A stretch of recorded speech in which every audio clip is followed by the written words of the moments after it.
Hey family, this is Stan, the host of the podcast, Talking with Friends. I hope you're having a great day. This is the beginning of a new month, November the 1st, 2024.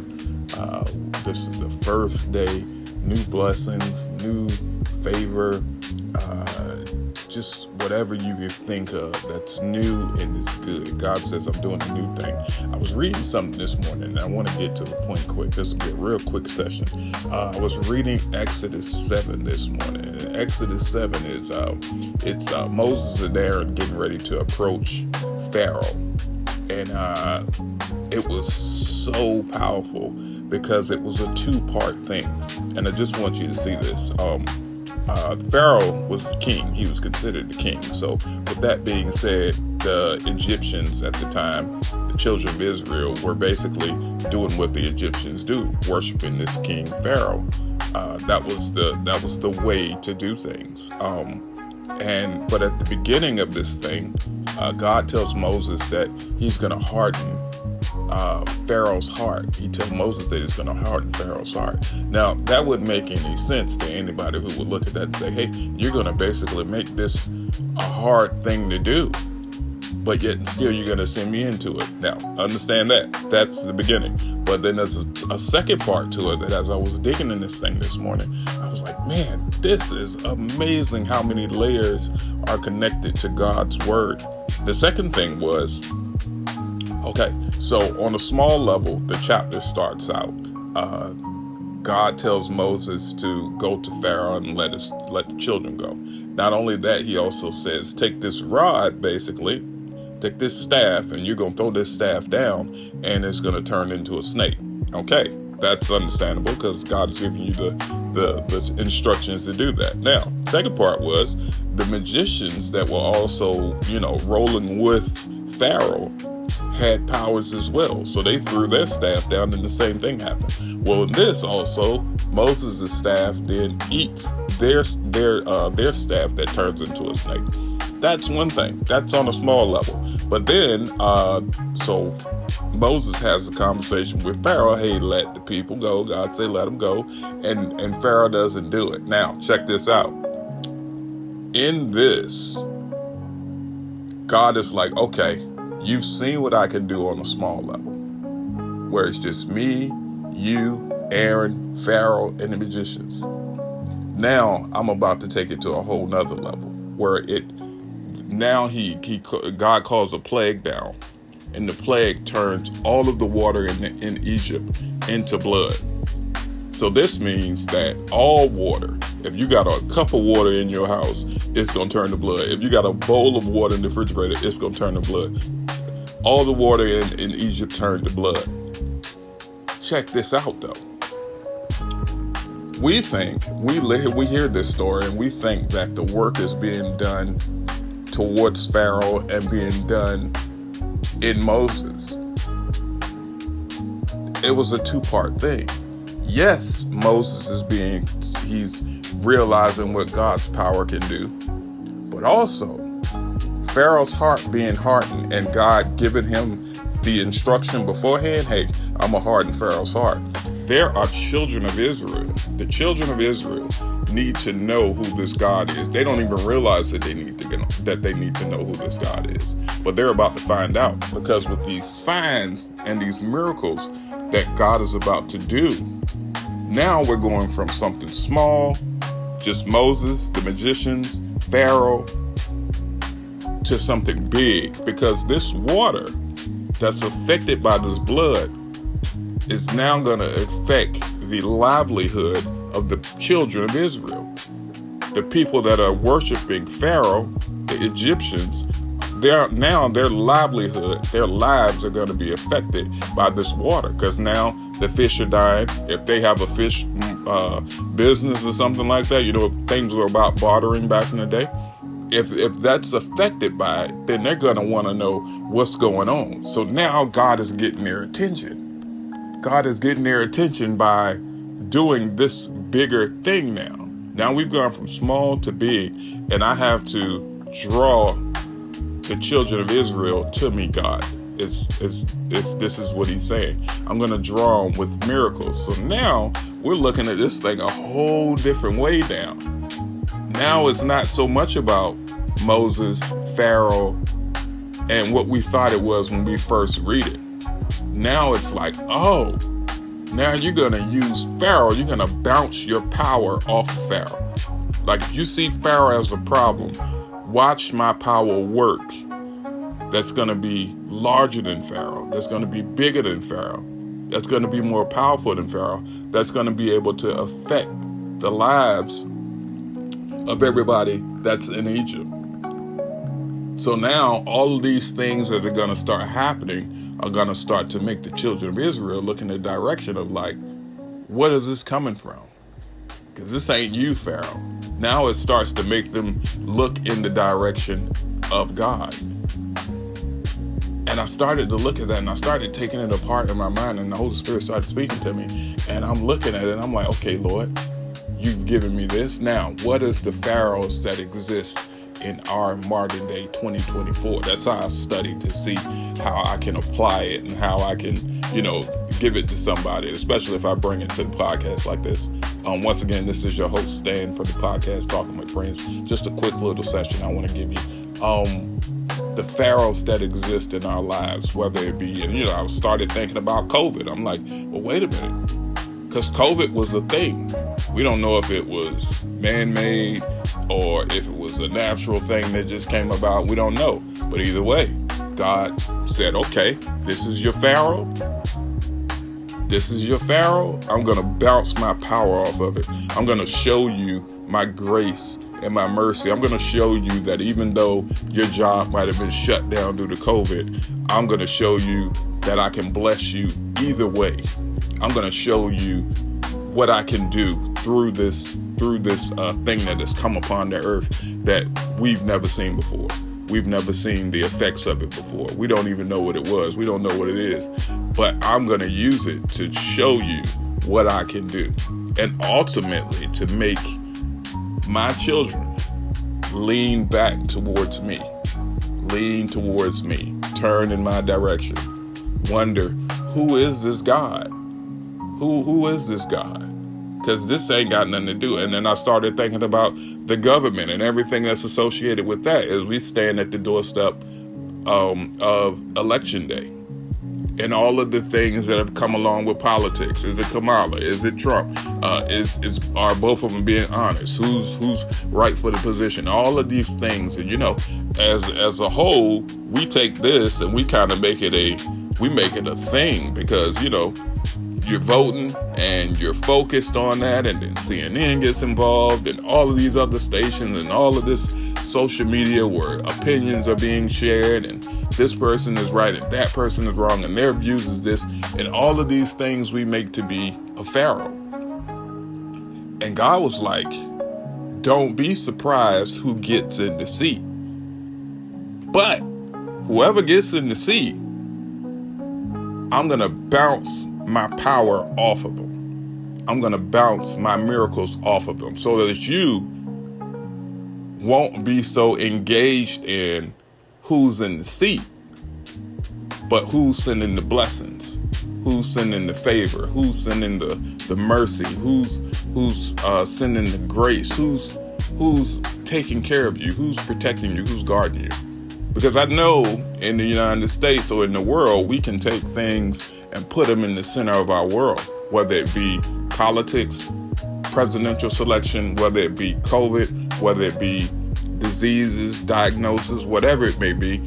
We can take those things and we can put them in the center of our world. But God says, okay, if that's going to be what it's going to be, that Pharaoh, that situation, that diagnosis, that divorce, I'm going to bounce my power off of it. Just stand back and watch me bounce my power off of this Pharaoh that exists in modern day time, 2024. Watch me work. Watch me work in the midst of this thing that's standing in between you and me. Also, I can draw you back to me. Also, that I can have you pay attention to me, look in my direction, listen to my voice. seek me. All of this. Yes, we have things in our life that cause us to shake, to be shaken, to be concerned, to be worried. And it's a natural feeling. It's a natural thing to go through. But at the same time, God says, okay, I know it exists. I know it's there. I know it exists. I know you're concerned about it, but watch me work. Watch me bounce my power off of it. Watch me be omnipresent in this thing where I can allow that thing to exist. Yes. Allow it to be put into position. Yes. Allow it to, be in your life, but watch me bless you in the midst of it. Watch me pour out my favor on you in the midst of it. Watch me shower down blessings on not only you, but your family. Watch me keep you. Watch me protect you. Watch me provide for you, even in the midst of it. Because if you go deeper into the story of the children of Israel, that's exactly what began to happen.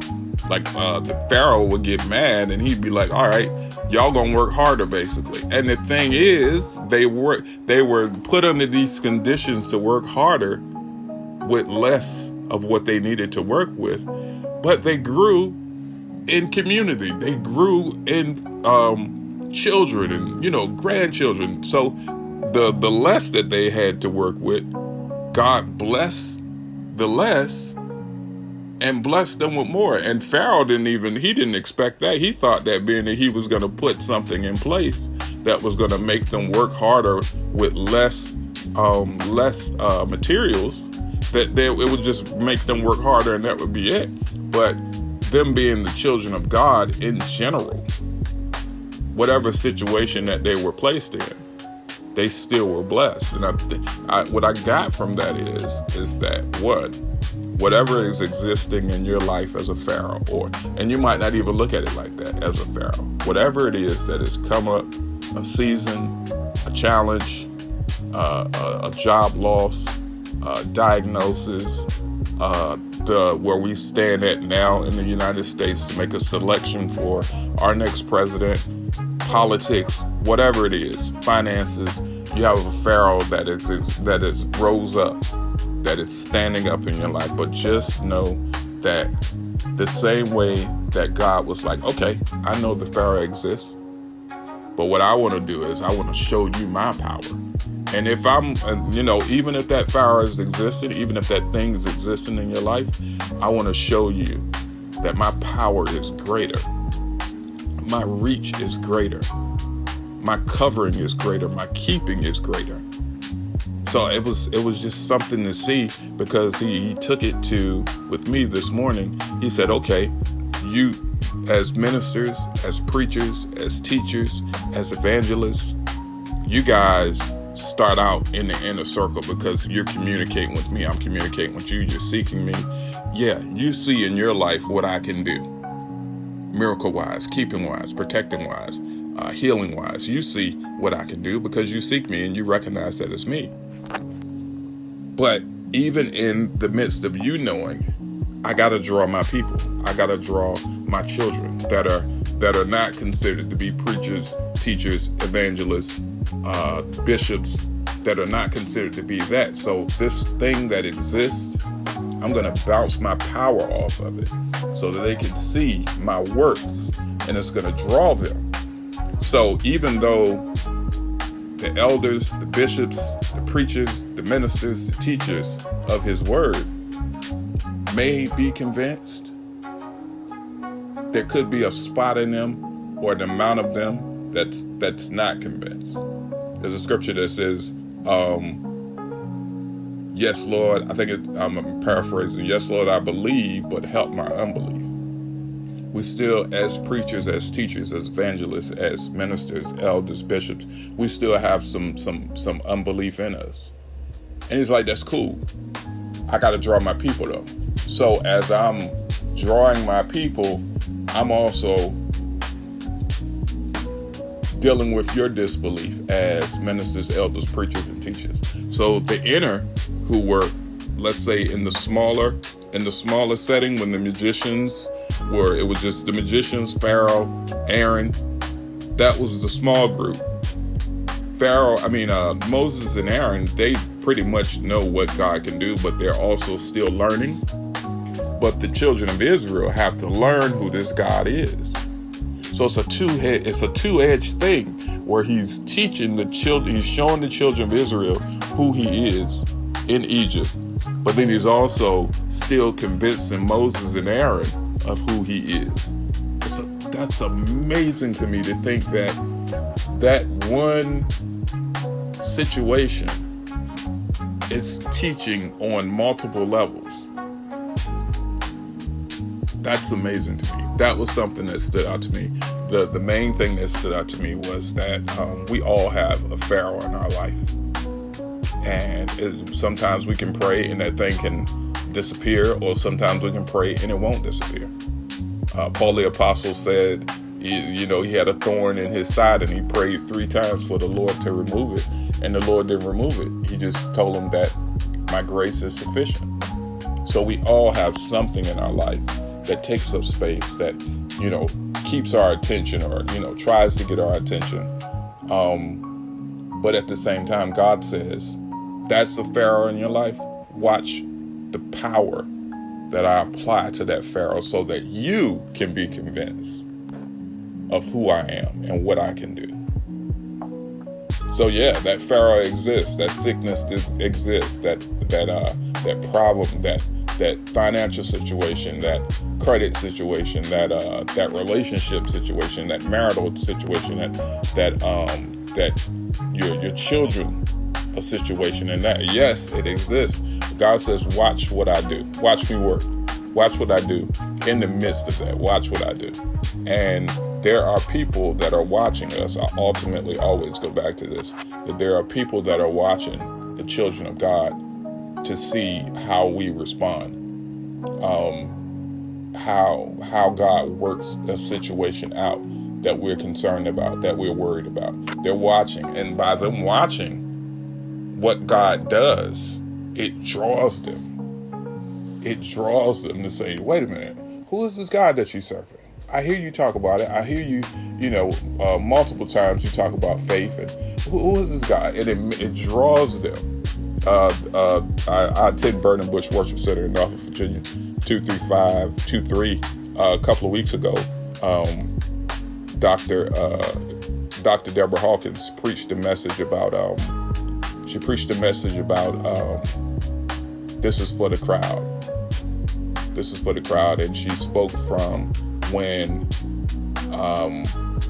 it was either her or Pastor Green spoke on the topic of this is for the crowd. And they spoke from the topic of, there's a passage in the Bible where Lazarus is dead and Jesus is his friend, but Jesus doesn't take a short amount of time to come to him. Should have took him 3 days, but Jesus takes 4. With that being said, all of the people know that Jesus is his friend, but they also know that he's coming, even though he took a longer track to get there. It took him a longer time to get there. They know he's coming, so more people are coming to see Jesus come to the tomb and see what he's going to do. Everybody's coming to see, so it's drawing people who usually wouldn't come, but now they're coming to see what's going to happen. What's going to happen? What's going to happen? Is it going to heal them? Is it too late? What's going to happen? It's drawing them to see. Nosy people, actual believers, people who aren't fully convinced, naysayers, they're all being drawn to the tomb to see what the outcome will be. And Jesus, when he finally gets there, he performs a miracle. He calls Lazarus out. And a dead man who's been dead for 4 days comes out of the tomb wrapped in gauze, but he comes out alive. So all of these people who come to see what's going to happen see a miracle. And if they didn't believe before, not everybody was convinced. They believe now. There's a whole lot more people that were convinced once that happened. I mean, come on now. There was a dead man there in the tomb, and now he's alive and he came out. Whoever's not convinced, there will be a whole lot of people that will be convinced after that. So there's people watching us like that. Some people are watching to genuinely want to know. Some people are just watching to be nosy. You have some people that are on the fence about this Jesus thing, this Christianity thing. But then you also have people who are actually believers. But all of those people are watching. Everybody's watching. Everybody's watching. And we're us in our lives as children of God, as believers of God, we are on display for the show. And God is allowing people, the crowd, to see his work. To see his work. To see what he can do. To draw them in. So, I hope this wasn't too long. But the thing that I got from it is everybody has a Pharaoh in their life. Everybody has a Pharaoh in their life that stands in the way of the breakthrough, the miracle happening. And sometimes it lightens up, sometimes it disappears, sometimes it doesn't. But even in the midst of it not moving or going anywhere, God's going to use it to apply his power to it, apply his blessings to it, so that you can know, so that we can know that no matter what arises, he's still going to provide for us. He's still going to bless us. He's still going to cover us. Whatever it is, whether it be an actual person, or it's a condition, or it's a situation, or it's a marital thing, he's ultimately still going to provide for us, make something happen, because he's our God. And there will be people that will watch, and they're going to be drawn. And eventually, they're going to probably come to you and ask you, who is this God that you serve? What caused you to keep your faith? What is faith? Like, what is that? What did I just see happen in front of me? And people are going to be drawn to that. And, this is when you have to know that God used that situation in your life, or situations in your life, for A, his good, B, and also to draw people to want to know what it is, who he is, how it happened. It's going to draw attention to him. It's going to draw attention to you, but our goal is to take that attention that's being drawn to us and point it towards him.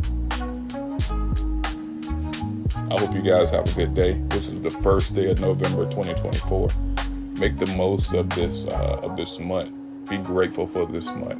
There was a lot of people that didn't get a chance to see this month. This is actually my mother's birthday. Her birthday was November the 1st. Mother has passed on. I think she's probably been gone about 5 or 6 years now. But this is her birthday. This is the first day of November, new month. Be prepared for new blessings, new favor, new goodness of God, but also you be mindful that there will be some new obstacles, some new challenges. So with that being said, you guys have a great day, and I will see you on the next episode. Like, share, and follow Talking with Friends, the podcast. Once again, this is Stan. Have a great day, y'all.